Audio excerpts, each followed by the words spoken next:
എത്ര തിന്മകൾ ചെയ്താലും ഹൃദയത്തിൽ നന്മയുള്ള മനുഷ്യരുണ്ടാകും. അള്ളാഹു അവരെ രക്ഷപ്പെടുത്തും.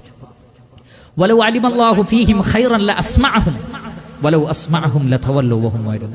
ഏതൊരു മനുഷ്യന്റെ ഹൃദയത്തിൽ അള്ളാഹു നന്മ കാണുന്നുണ്ടോ ഹക്ക് കേൾക്കാനുള്ള തൗഫീഖ് അള്ളാഹു അവർക്ക് നൽകും. ഖൈറുള്ളവർക്ക് അള്ളാഹു ഹക്ക് എത്തിച്ചു കൊടുക്കും. അങ്ങനെയുള്ള മനുഷ്യർ ജീവിതകാലം മുഴുവൻ ഒരു പക്ഷേ തിന്മ ചെയ്താലും അവസാനത്തിൽ തൗഹീദ് സ്വീകരിച്ച് മുസ്ലിമീങ്ങളായി സ്വർഗത്തിൽ പോകും. അല്ലാത്ത ആളുകളെ സംബന്ധിച്ചിടത്തോളം അവർക്ക് നരകത്തിൽ പ്രവേശിക്കേണ്ടി വരും. അതുകൊണ്ട് പ്രിയപ്പെട്ട സഹോദരങ്ങളെ, ഒരിക്കലും നമ്മുടെ അമലുകൾ നമ്മളെ വഞ്ചിച്ച് കളയരുത്. നാം ആരൊക്കെയോ ആണ് എന്ന് നമുക്ക് തോന്നരുത്. നമ്മുടെ അവസാനം എങ്ങനെയായിരിക്കും എന്ന് നമുക്കറിയില്ല. അതുകൊണ്ട് എപ്പോഴും ദുആ ചെയ്യണം. അല്ലാഹുമ്മ യാ മുഖല്ലിബൽ ഖുലൂബ് സബ്ബിത് ഖൽബി അലാ ദീനിക്. അല്ലാഹുമ്മ യാ മുസർരിഫൽ ഖുലൂബ് സർരിഫ് ഖൽബി ഇലാ ത്വാഅതിക്.